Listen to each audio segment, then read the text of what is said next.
light of the last video and all of the possible implications of the habeas petition and the many implications this may have for Judge Beverly Cannoni, aka Aunty Bev, I'm going to step all of you guys back through time so that we can pinpoint exactly what Aunty Bev knows. The mere fact that we call her Aunty Bev, because that's what all the witnesses in this case call her, should be a clue as to where this is all headed. We're going to go back to January 4th, 2024, when Attorney Alan Jackson and Attorney David Yannetti argued for sanctions and to disqualify District Attorney Michael Morrissey. And there's two reasons I'm doing this.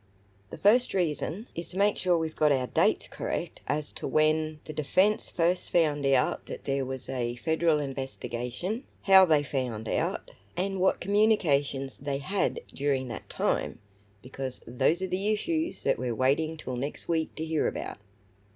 And secondly, so that we know what Judge Bev knew when she knew it and how she ruled after learning those things. Because this adds to the cumulative effect of the crossover or intersecting issues that are related to the habeas petition. So this is probably going to span a couple of videos because I have to find all of the relevant hearings. But for now, let's just revisit January the 4th, 2024. Leading up to that date, Aunty Bev learned, just as we all did, that there was a federal investigation via what we all call now the TUI letters. So, Ms. Giannetti, so far there's one letter that I'm going to need more time on. It's a letter dated May 18th, 2023. The others so far I'm prepared to let you argue in general terms. With regard to that May 18th letter, Your Honor, that is not one that I will be quoting. Okay, that's why I brought it up. Right. Okay, so Why I responded.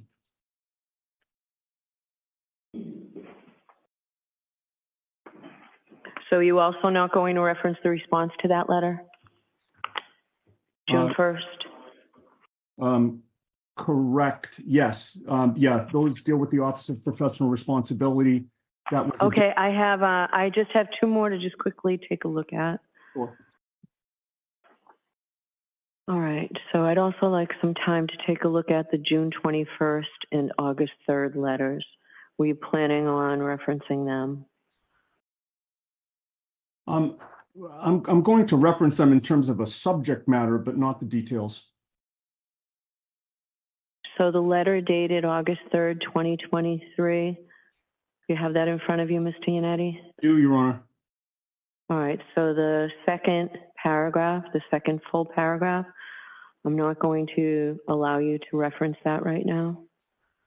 All right, so with those parameters, Ms. Giannetti, I will let you reference the subject matter of the others. Okay, that's fine, Your Honor.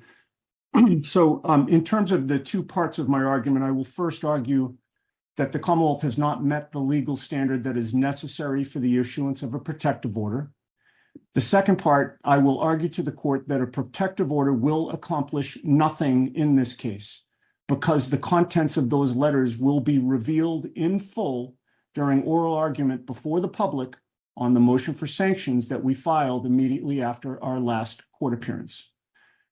Immediately after our last court appearance, as I promised when I last addressed this court, we filed a motion for sanctions against District Attorney Morrissey, including a request that his office be disqualified from continuing to prosecute this case. I expect that motion will be heard on our next court date. And I ask this court to consider what that hearing will look like.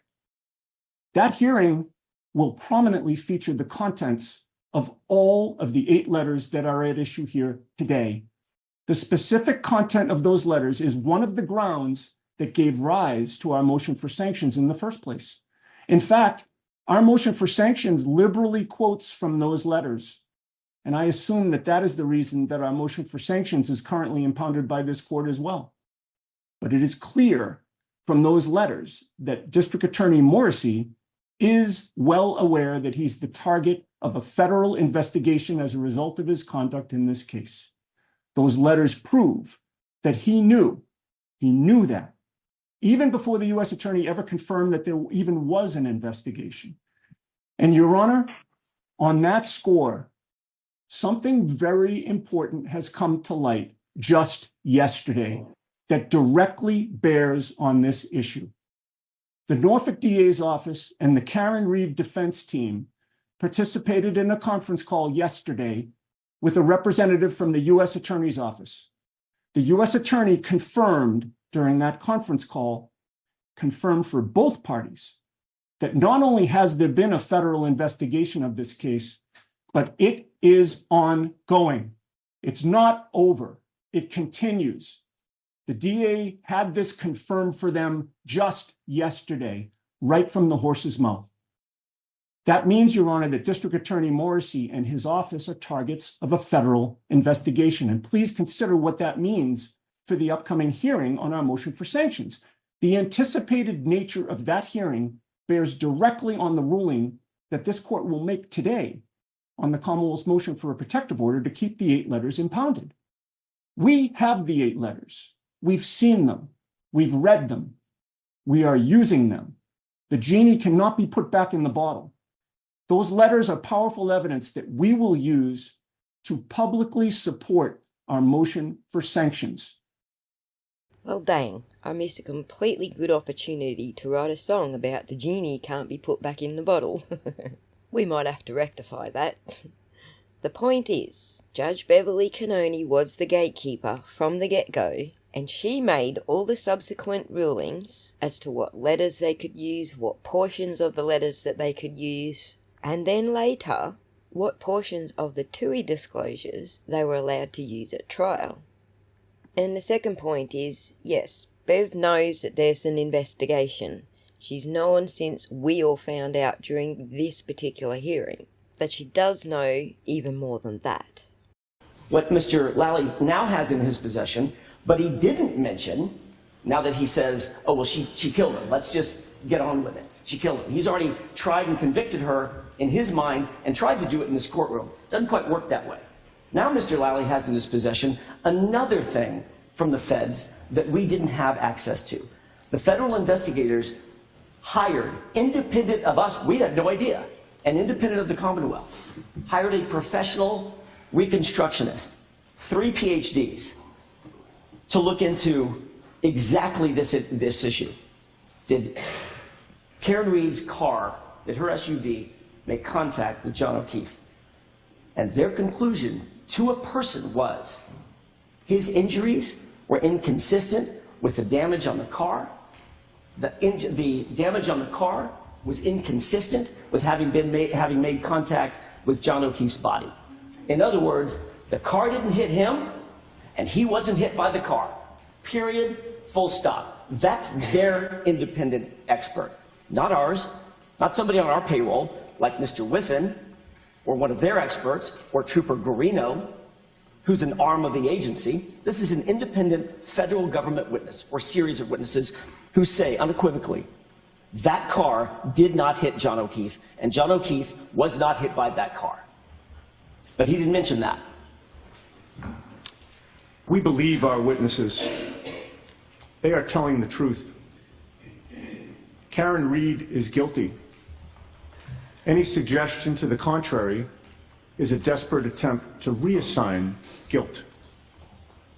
Can you imagine a district attorney with a sworn duty to do justice and respect the presumption of innocence issuing such a statement in a pending case? Before August 25th of 2023, I could not. Yet that was the message of Norfolk County District Attorney Michael Morrissey to potential jurors in this case on that date. I've been practicing criminal law as both a prosecutor and a defense attorney for over 30 years now. Never have I seen such unethical conduct from a prosecutor. I know of at least one law professor who used Mr. Morrissey's statement in his class to teach his law students how a prosecutor should not act. Another member of the bar has already reported Mr. Morrissey's conduct to the BBO.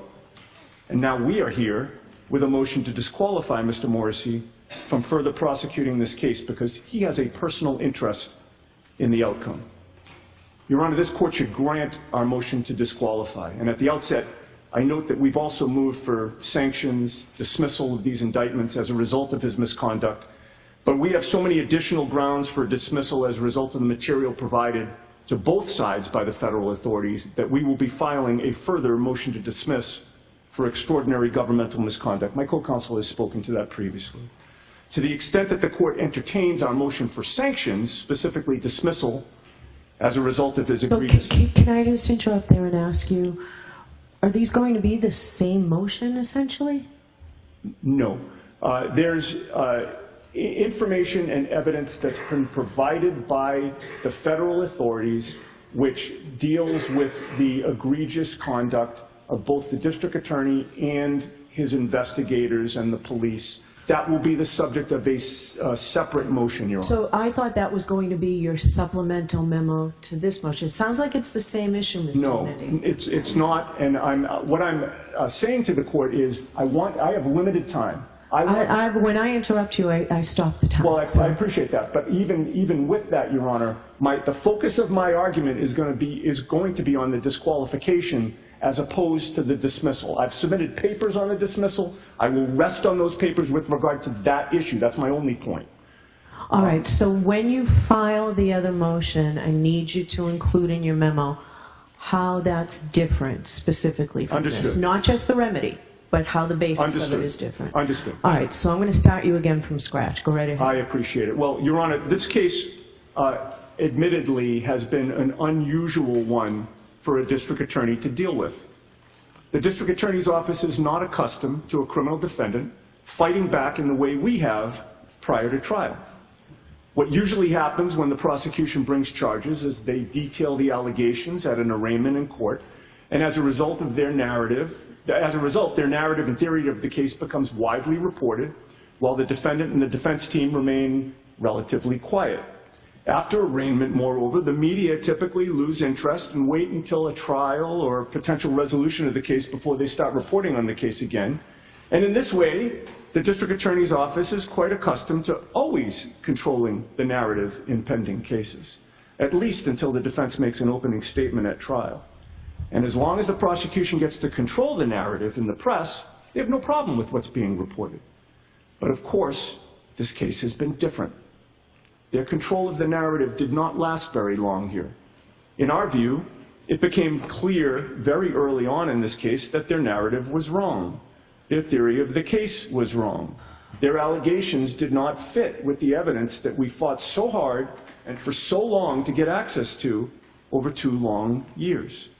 So along the way, we spoke out about our findings of exculpatory evidence, mostly within this courtroom, but occasionally outside. The DA was not used to that and apparently didn't like it because they initially sought the extraordinary remedy from this court of trying to gag the defense from exercising our First Amendment rights to discuss a client who at all times is presumed to be innocent.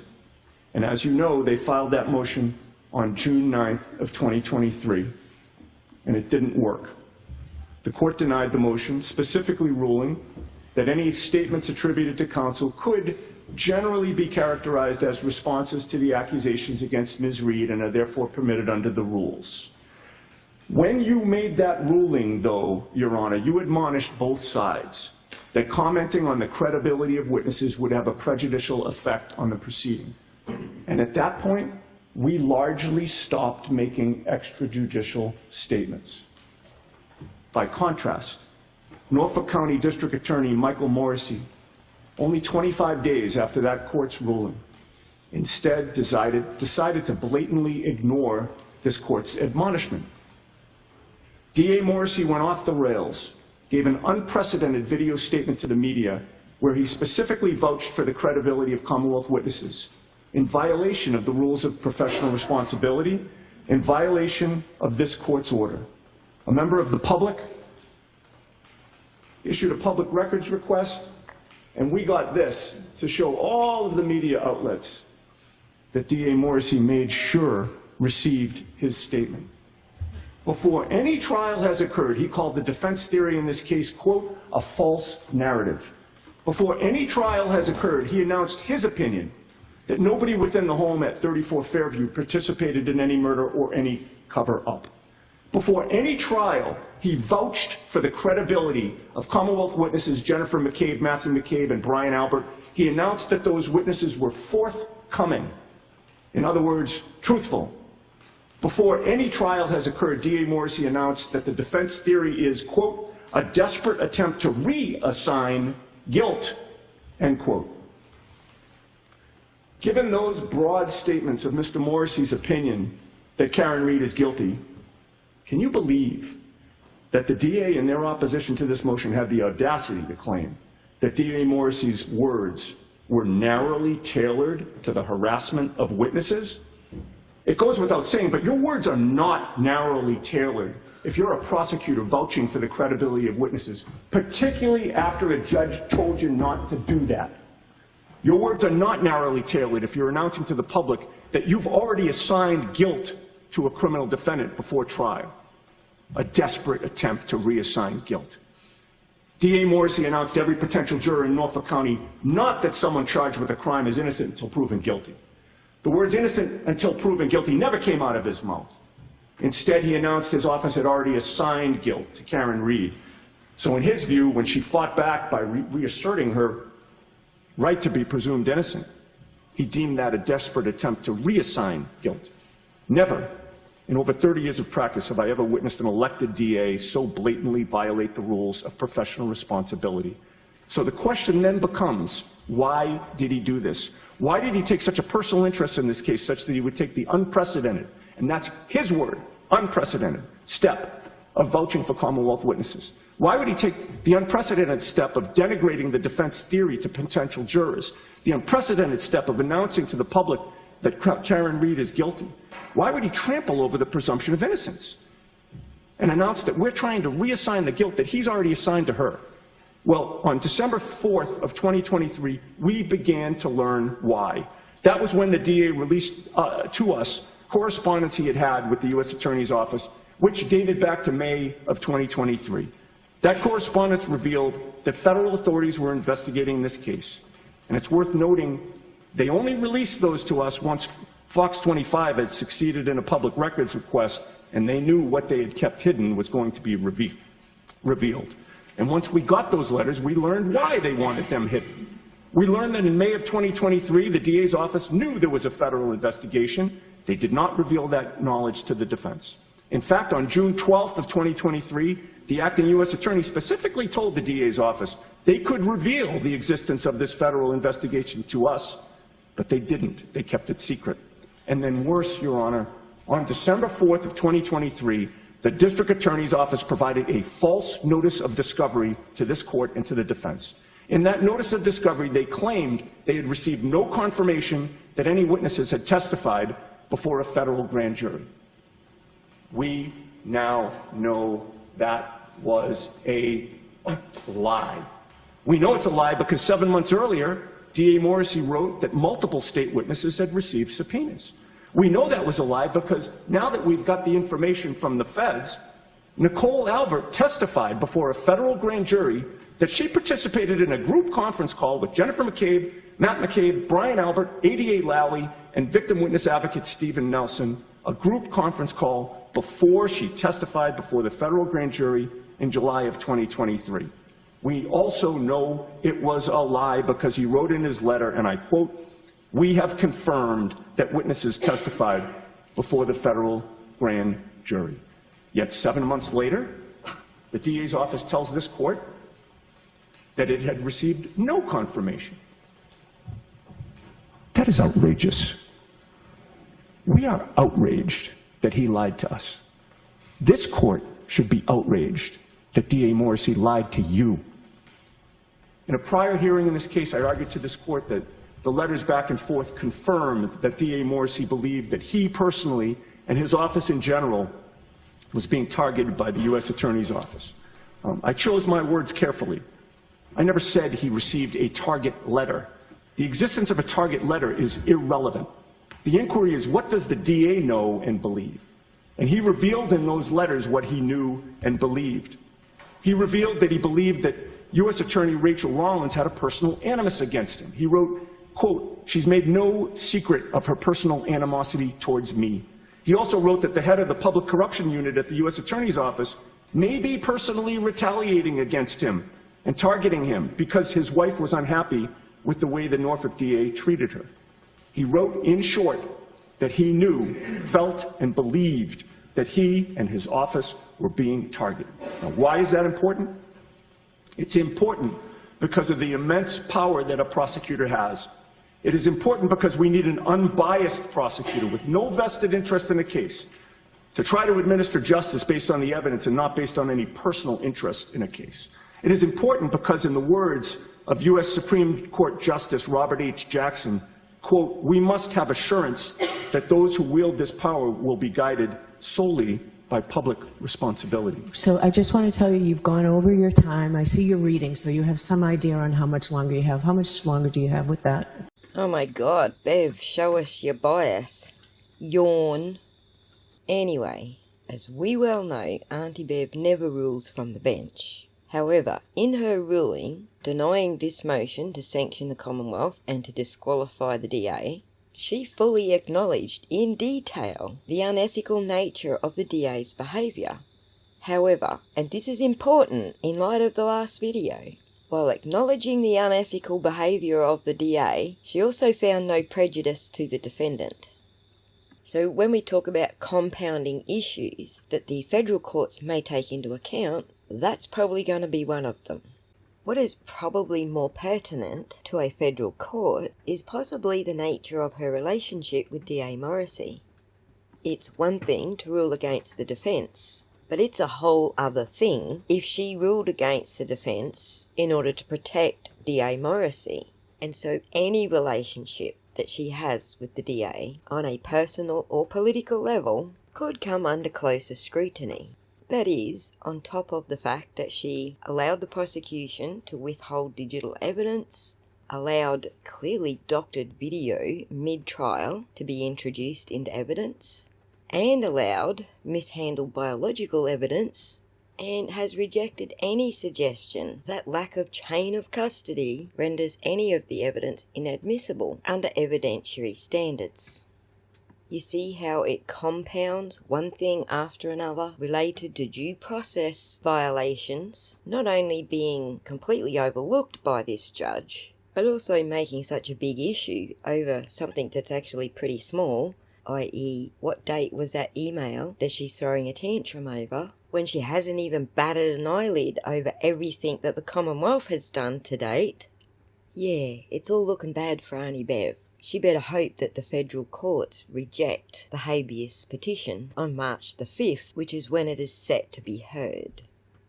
Anyway, that's all for today. I'm going to continue my hunt for the other pre-trial motions that occurred before trial 1.0 related to this topic so we can get the rest of the dates in order.